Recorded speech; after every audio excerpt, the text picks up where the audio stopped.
This is lesson 4, and we're going to continue to talk about the different types of small groups.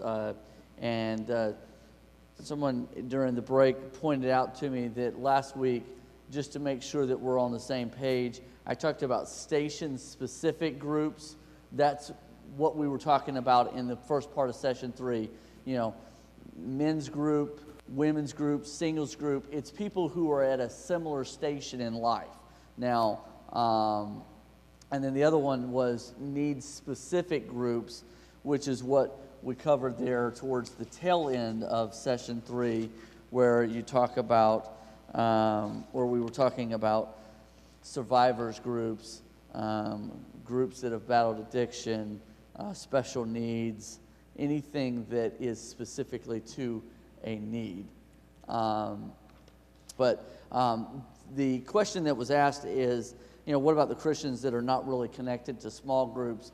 And the best thing I can tell you is that a lot of that is going to depend on the philosophy of the lead pastor, because there are lead pastors that, you know, they didn't grow up with small groups. It wasn't a part of their mentoring process. So they have small groups at the church, but it's not really a vision of theirs. It's not really a passion of theirs. And so as a result, people won't really be connected. And so, you know, if you look at the purpose of small groups, and we're going to kind of dive more into this a little bit later, so some of your answers will come in future sessions.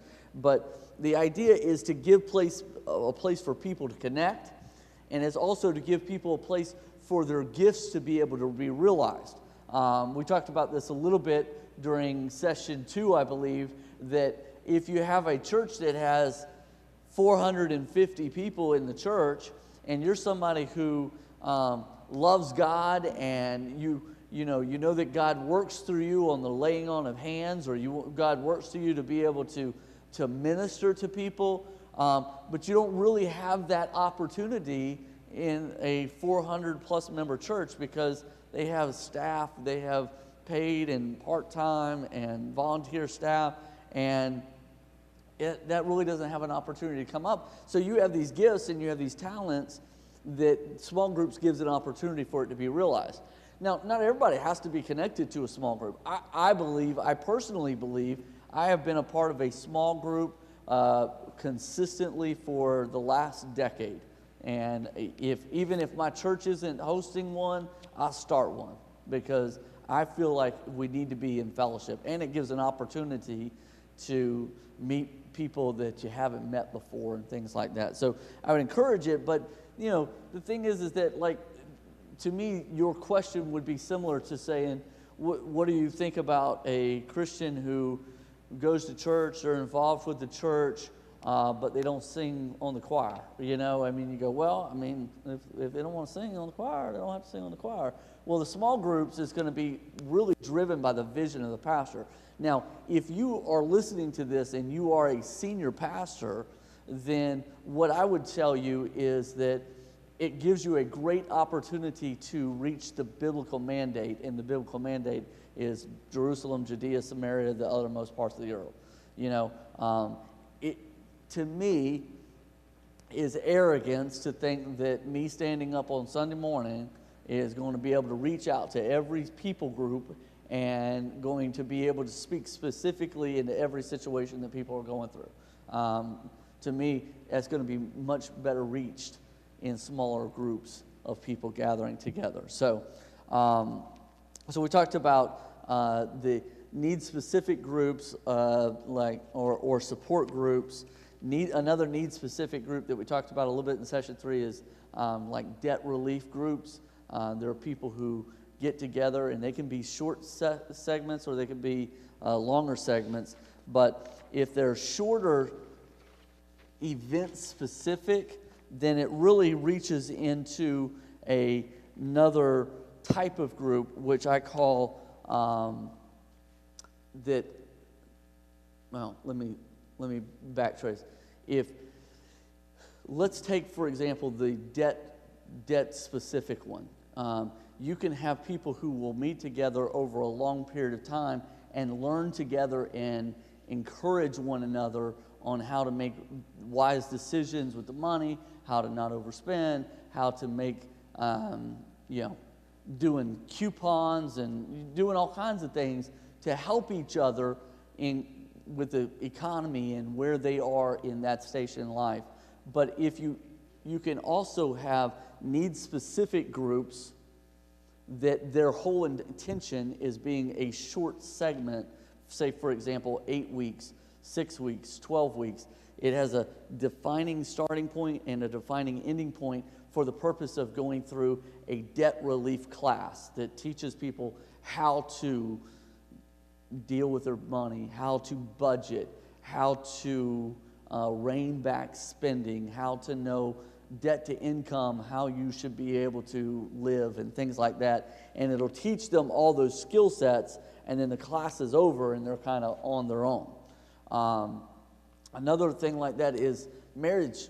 You could have a marriage class. Now, you could have a marriage group that is a life group. They do life together. There's some deep relationships that have met. They meet on a weekly basis, and 6 years down the road, they're still best friends, and they hang out, and they do their kids' birthdays together. They go out on date night together, and you could also have a needs-specific class that is a marriage class that is 8 weeks long, and it's done in a home setting or in a church setting, and the purpose of that class is to teach couples how to navigate through disagreements and how to honor each other and how to support each other and things like that.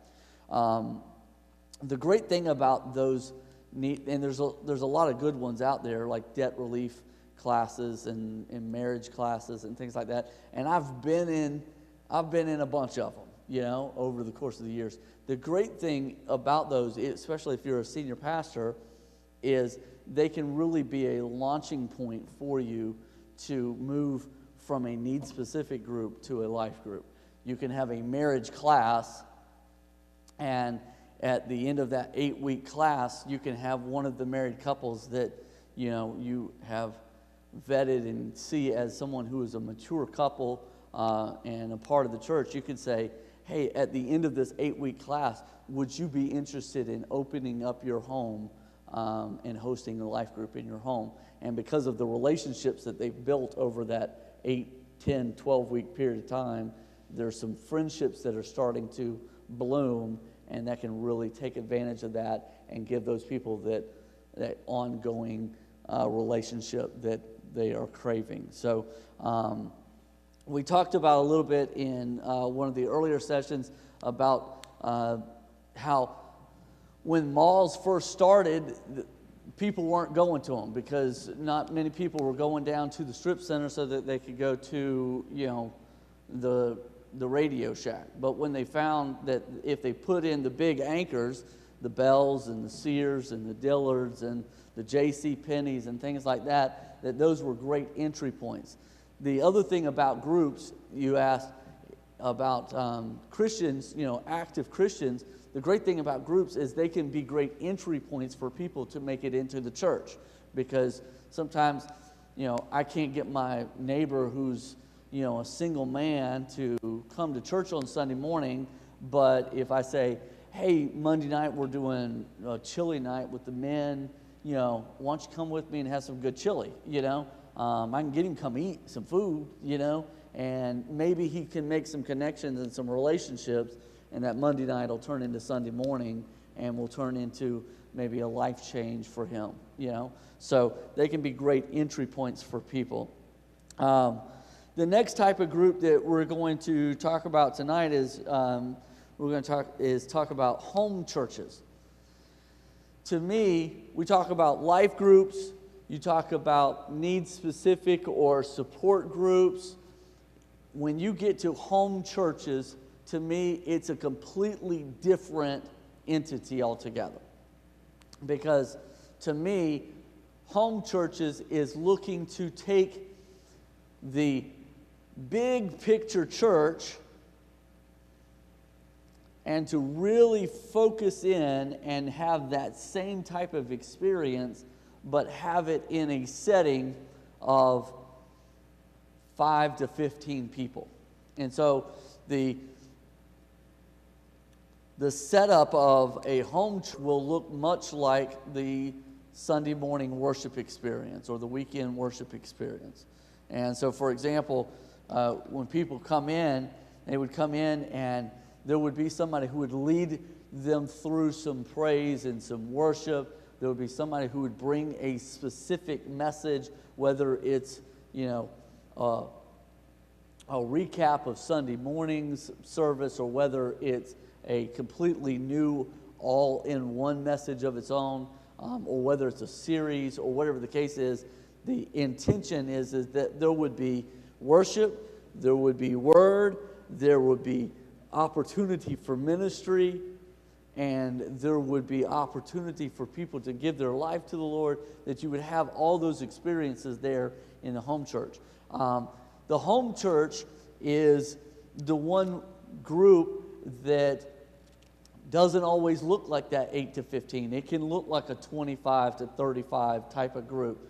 The thing is that if you are thinking about doing home churches, for example, there's a very good friend of mine who had his Sunday morning service and he had midweek service, and he had a midweek service. He decided to do away with the midweek service and have multiple home churches instead of the midweek church. That way people didn't have to drive to come all the way to the church. They could find some place that was maybe closer to home, and they could go over there and they could have that same worship experience. Have somebody who was leading some worship, whether it was, somebody with a guitar, somebody with a keyboard, or whether it was just somebody a cappella, but somebody was leading worship, somebody was delivering a message, and then there was an opportunity for people to have ministry at the end of that. And the challenges that you have, and the reason why a lot of pastors have been burned on home churches, is because of the fact that it does leave a church open to somebody who all of a sudden they have 25, 30 people meeting in their home, and all of a sudden they start feeling like, well, maybe God's leading me to start my own church, and man, I got a seed group right here. I got this group right here in the church. And so as a result, it's caused division in the church as a whole, and it can be a very challenging thing. I've always felt as a pastor, they weren't my people anyway. They're God's people. God's given me charge over a group of people, and if somebody decides to take an opportunity to take a group of people away, then that's between them and God, because they took God's people, they didn't take my people. But it is a challenge that as a senior pastor you need to be mindful of. And if you are a lay minister who's thinking about starting a home church, or your pastor's talking about it, you need to kind of put some things in place that you don't start misinterpreting those feelings of the people really wanting to hear you teach, that all of a sudden those are your people now, and you're going to run off and become the next great church that meets. So there's the Sunday worship experience, but yet has the greater intimacy. It also has the greater opportunity for service. Like I said, somebody who doesn't typically get up on a Sunday morning service, here they have an opportunity where they can come up to the front and lay hands on people, counsel with some people, pray with people, and those gifts can be realized. Greater opportunity for gift utilization. So there's probably, if you're looking, you could probably find descriptions of 30 different groups.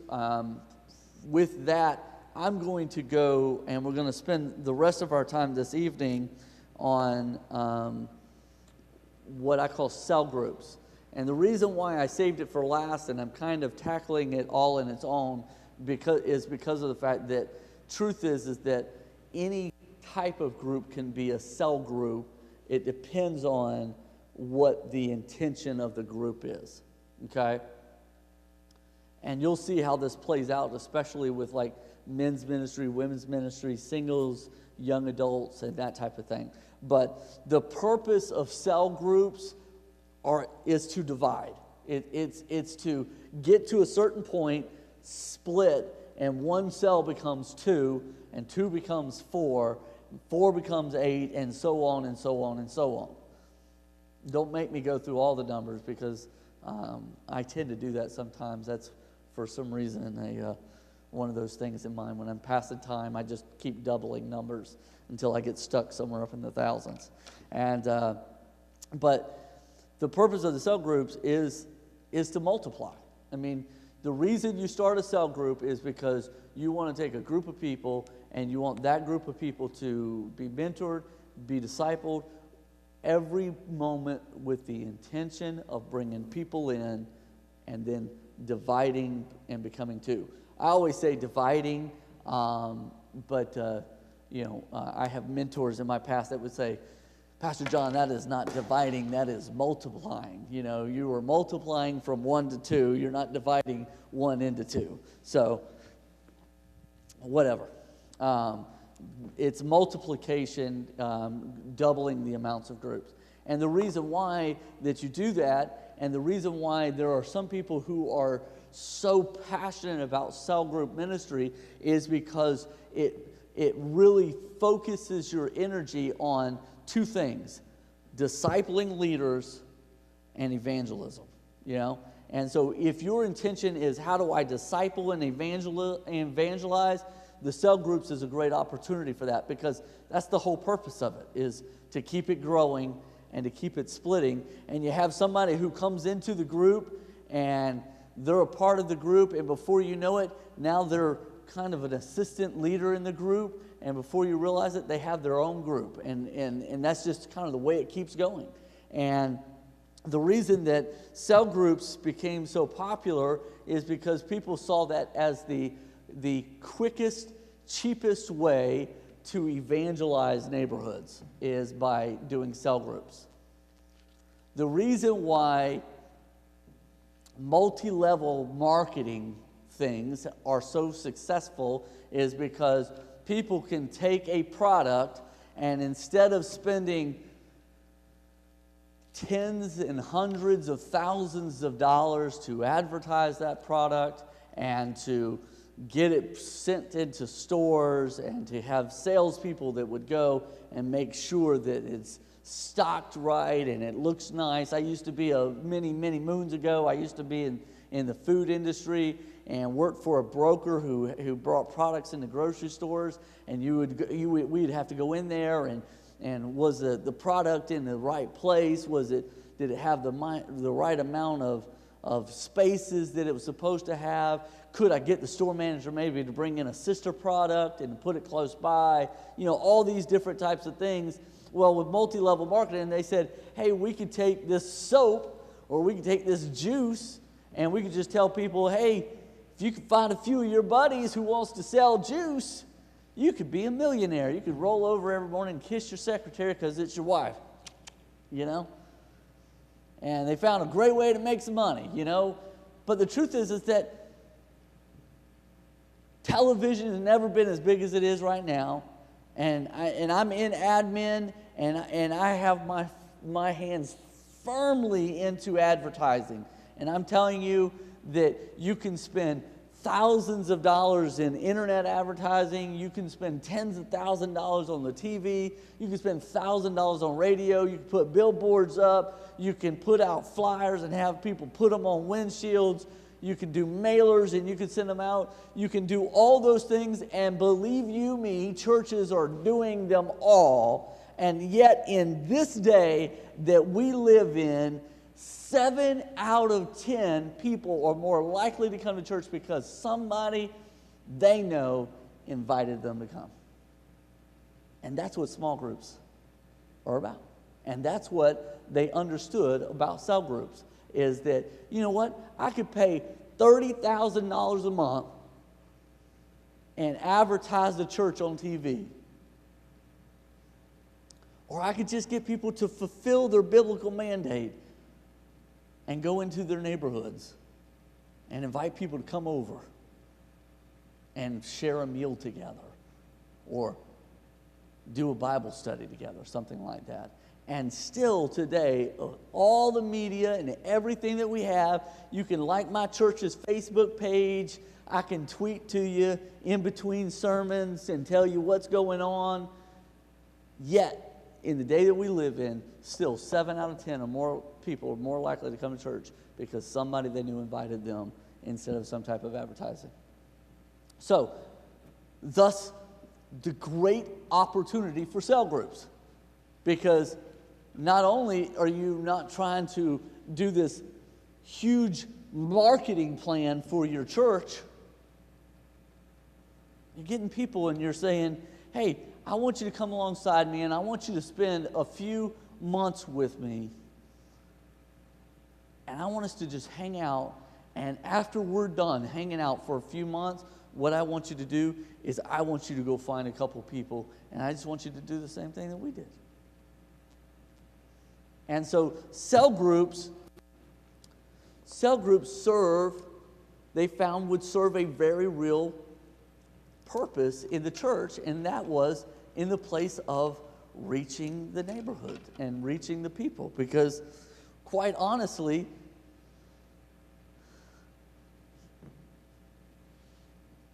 people could go door to door, and there's churches that do it. That is kind of a lost art. And, you have certain types of religious groups that will still go door to door. But, back 15, 20 years ago, if you lived within a 5-mile radius of a Baptist church, they were going to be knocking on your door, inviting you to church that next Sunday. Hey, we're in the neighborhood. I'd like to invite you to come down to church. You don't see that as much anymore, and there's some valid reasons why. Number one, we live in a more self-driven society where people don't, spend as much time in service that way. And number two, pastors are not wanting to take on the responsibility that I sent 2 people out and one of them didn't come back or something happened to them. And so, because we live in that type of society, you've really kind of seen that door-to-door go by the wayside. That and the fact that people have kind of lumped it all together. If you go to the door and knock on the door, then you're one of those religious nuts. You got to be. You must be a part of this religion or that religion because you're going door to door. But in the end, they still found that if me and my neighbor are talking on a regular basis, we talked about last in session 1 or session 2 that that front porch versus back porch philosophy. If me and my neighbor have already gotten to know each other, I have a couple of neighbors that live on one side of me. We've really got to know them. Great couple. They're actually missionaries getting ready to retire. They've been serving the church in the mission field for the better part of 40 years. Incredible testimonies. And they still travel quite a bit because they're not quite retired from the mission field, and so we'll take care of their house and their property and stuff like that. And so as a result, we've had a chance to really build a very good relationship with them. Well, once you have that relationship, it's not a very far stretch to say, hey, why don't you come, we're going to do a Bible study, why don't you come and hang out, And the thing is that cell groups give you the opportunity to do that, but it's with the intention of continuing to grow. Life groups need to stay a certain place so that they can stay intimate enough for ministry to happen and for people to feel comfortable sharing the experience they're going through, whereas cell groups are going to stay a certain size because of the fact that you're going to keep turning them over. You're going to say, hey, we're going to have 8 people a part of this group, and once number 9 comes in, my number 2 person is going to take 4 of them, and he's going to go over there, and I'm going to take the 5, and I'm going to get it back up to 9. And when he gets his to 9, he's going to take 4 and send them over there, and they're going to keep multiplying it out.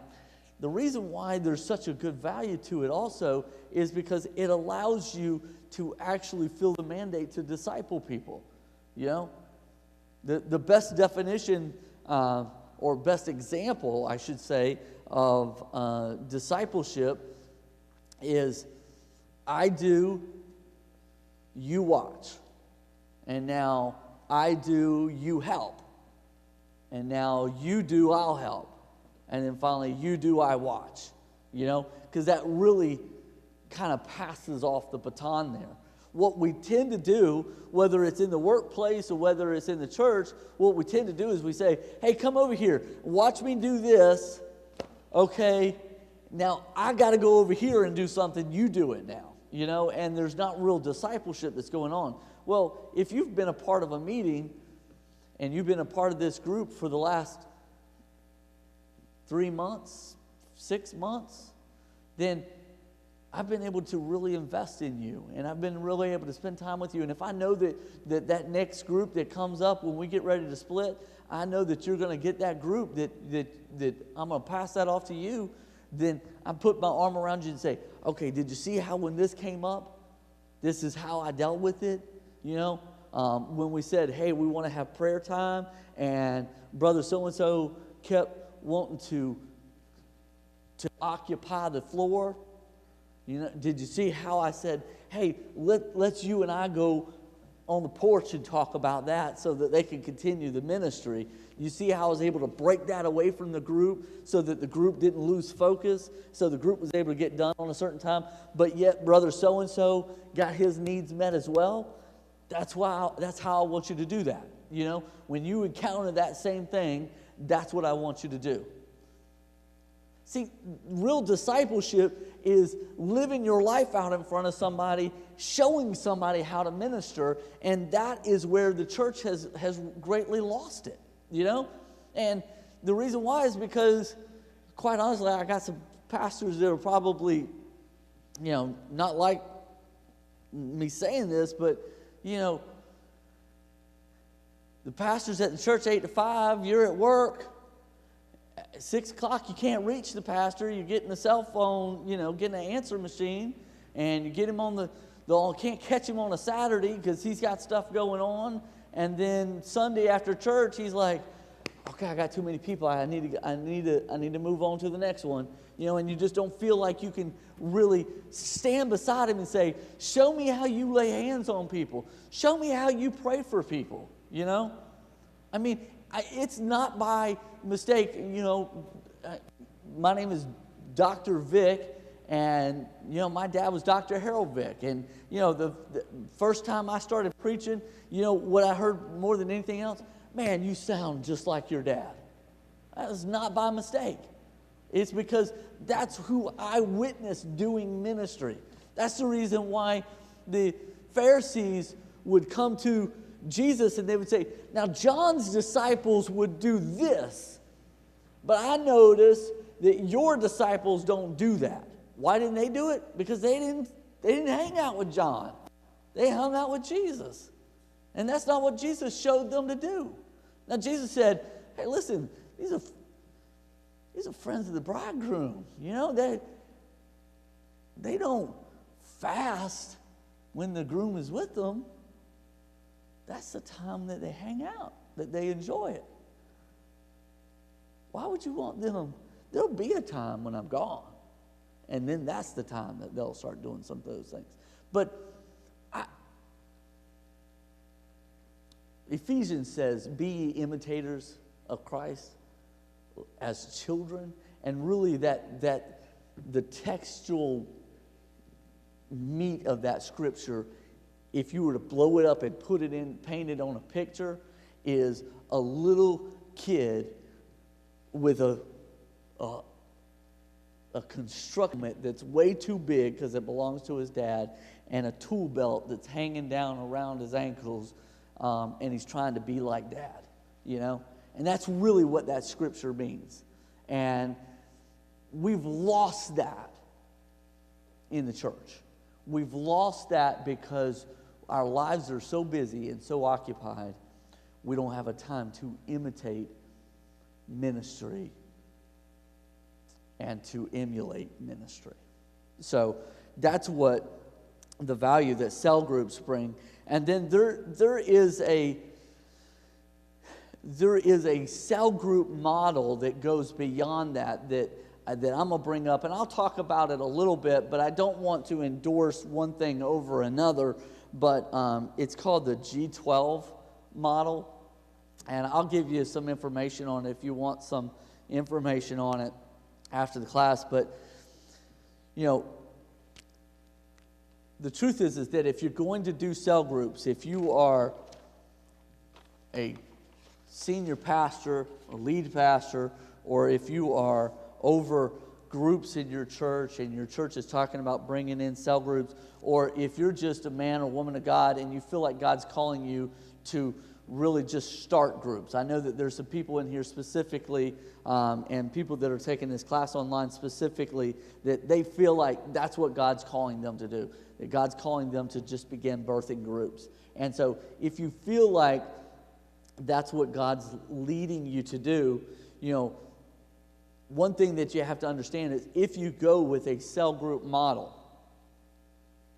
that if I start a group and we have 3 people that we're hanging out together and I'm teaching principles to them and showing them how to minister, and that group of 3 becomes 6, and that group of 6 becomes 9, and then we get to a point where we need to split, and my person that's been kind of helping me along in this now takes that group of people. It's imperative to me to look out for that other group leader. And so kind of what the G12 model does is it says, listen, if you get to a place where you have 12 people in your group, your goal in cell group ministry is that eventually every single one of those people in that group will eventually have their own group. That if you do things right, that those 12 people will eventually all have their own group. But those 12 people will still need to be mentored, and they'll still need to have somebody walking alongside of them. So what they suggest in the G12 model is they suggest that when you start a group, a cell group, and you go, the purpose of this group is to multiply, is that you take that group of people, and when it gets to the place of multiplication, that you have one meeting per week that is for that cell group. But then twice a month, every other week, you meet with the people who are now cell group leaders themselves. And then that way, there's an ongoing relationship. And those initial 12 people who you started a group and pushed and all became cell group leaders, that should be the people that you do life with. I mean, that becomes a life group in itself, because once you get to those 12, you won't be overseeing 20 group leaders or 40 group leaders or 60 group leaders. That's not the intention of the G12 model. The G12 model is you get to the place where you have 12 leaders, and those 12 leaders all have people that they're overseeing as well, and you continue to allow that ministry to flourish in them. And so the principle is that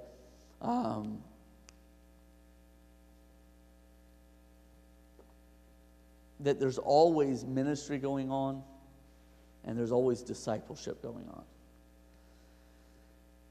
Another good thing about cell group ministry is that when you break it down and you take it off of the pulpit and you put it into the house, you open up your life for people to see what your life is.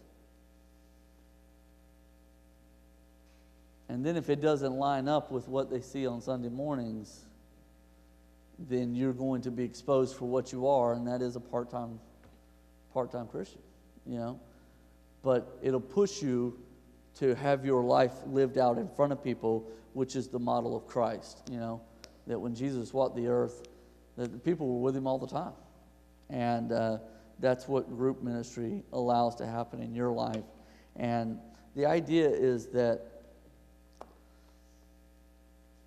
when Jesus was ascending into heaven, it says that there was a group there of about 500 people or so. But we know that there was a smaller group, a group of about 72 that he sent out to go into the towns and to lay hands on the sick and to go out and to proclaim that he was coming through and that Jesus was coming to town, you know. But then there was a much smaller group out of that 72, a group of 12 people who we have come to know as disciples. But you know, the interesting thing is that of those disciples, there's some recurring names that you see over and over and over again, and that is Peter, James, and John. Peter, James, and John are the ones that are with him on the Mount of Transfiguration. It says that when he goes to the Garden of Gethsemane, that the disciples stop at one point, but Peter, James, and John go a little bit further. Symbolically, Peter, James, and John stands for faith, hope, and love. And 1 Corinthians says, in the end, there will only be three: faith, hope, and love, but the greatest of these is love.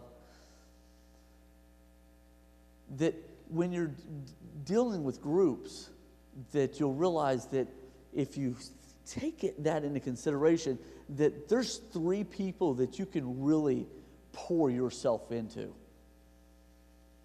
But there's a group of 12 that you can really kind of disciple, but there's a larger group that you could really teach, but there's a larger group that could be influenced by it. But if you kind of break that down and see that what's really missing in the church today is one-on-one time. You know, to me, the greatest ministry in the world is two people sharing a cup of coffee at Starbucks, sharing how they could walk through the moments together, you know? I mean, because that's going to be more impacting than just sitting in a big auditorium where you see something transpiring that looks almost like a movie show, you know? There's a quote, and I wish I hadn't thought about sharing this, so I don't have the author of it, but if you get a chance to look it up and let me know.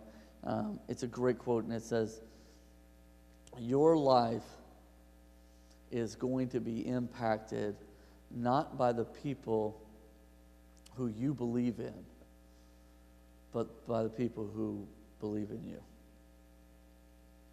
And what that means is that we can all go sit down in the auditorium that seats 14,000, and we can watch, you know, an incredible man or woman of God as they present a message, and it can be very impacting to us. But what's going to affect our lives the most is not that person 10,000 feet away. It's going to be that person who puts their arm around us and says, man, I believe in you. You can do this. You got this. Those are going to be the people that impact your life. And the great thing about small groups is that that's where that can happen. The difference is that with cell groups, it has the intention of being multiplied. It has the intention of evangelism and discipleship. So if you are listening to this message and you believe that God's calling you to start groups, or you're a lead pastor and you want to start having groups in your church, or you have groups in your church but you're looking to try to figure out how to define it, this is what I want you to take away from this. First question you need to ask is the mission statement. Number one, who is it that I feel like God's calling me to reach? Number two, what are their needs? And number three, how am I going to meet those needs?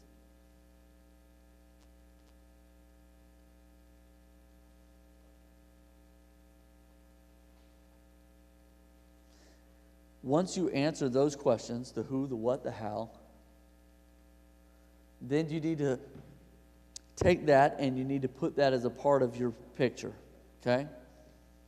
The next part of your picture is going to be, do I feel like this is something that God's calling me to do with 8 to 10 people?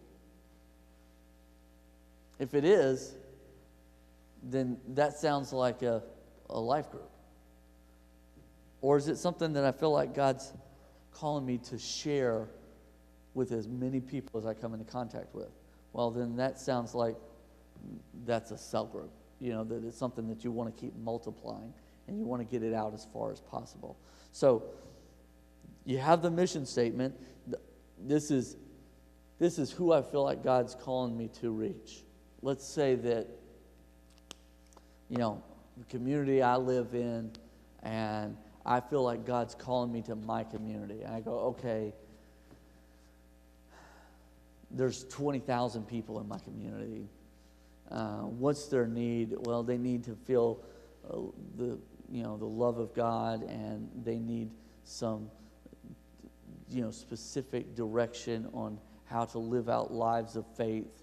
Their marriages are hurting, and their children are succumbing to all kinds of pressures, and their families are breaking apart. They have all these needs. They're struggling with the economy. Okay, well, how am I going to begin meeting those needs? Well, I need to just start reaching them one at a time, Put my arms around them, say, how can I help you out? How can we walk this road together? Okay, well then that sounds to me like that's a cell group. I start with one, and the one will become two, and the two will become four, and the four will become eight, and the eight will become 16, and 32, and 64, and 128, and 256, and 512, and 1024, and 2048. I told you, I just have a habit of doing it. I'm just going to keep going till everybody gets the message. Or it could be something where you go,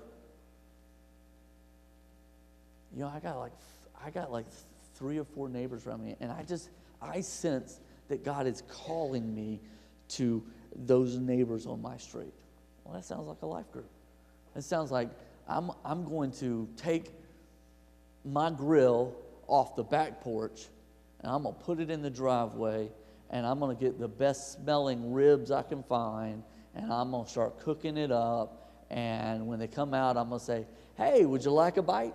And I'm going to get them to come over, and I'm going to sit down, and I'm going to get to know them. They're going to get to know me, and then I'm going to take that to the next step, and I'm going to say, hey, I'm doing a Bible study in my home. I would love for you to come. And if they say no, we got stuff going on Tuesday nights, then I'm going to say, how about Wednesdays? How about Thursdays? How about Friday? I'm not going to rest until I answer this call that I feel like God's placed on my life. But once I get to those 3 or 4 couples, then I'm going to invest myself completely into those 3 or 4 families, because that's who I feel like God's called me to. So but before you answer the question of what kind of group, for some people it'll be, I feel like God's calling me to the people who are just falling apart financially. Well, then that's a need-specific group. And that, if it's in your neighborhood, it's a, hey, we're doing a debt relief class, and it's by this person who is well-known and has a great, message on how to do budgets and stuff like that. And if you're interested in learning how to make your money go further, I invite you to come over to my house at noon on, Saturday, and we're going to spend about 30 minutes watching a video together. We're going to talk about it a little bit. Bring your favorite snack, And I'm going to keep doing that until I get that message out to as many people as possible. For some people, it might say, I walked through addiction when I was growing up, and, a good buddy of mine who has a ministry out in California now, stood in the church where, parking lot where I pastored with a pistol in his hand and ready to take his own life, addicted to crack cocaine, losing his family. And God met him right there in that parking lot and changed his life. He became a youth pastor, graduated from Jacksonville Theological Seminary, moved out to California. I keep track of him, and God's doing some incredible things to his life. But somebody like that could say, I feel like I'm called to people who have battled the addiction, whether it's crack or whether it's, synthetics or whether it's, marijuana or whatever it may be, I feel like that's who God's called me to, then that's a need-specific group. And you need to find out where those people are, and you need to get some information in their hands and find out how to connect with them. So before you can go to the what kind of group, you need to go to the who, what are their needs, and how am I going to meet those needs? Well, I'm going to wrap that up there. So that'll be the end of session 4. What we're going to get into next week is we're really going to start breaking out those individual groups and seeing how healing and ministry and evangelism happens in those individual groups.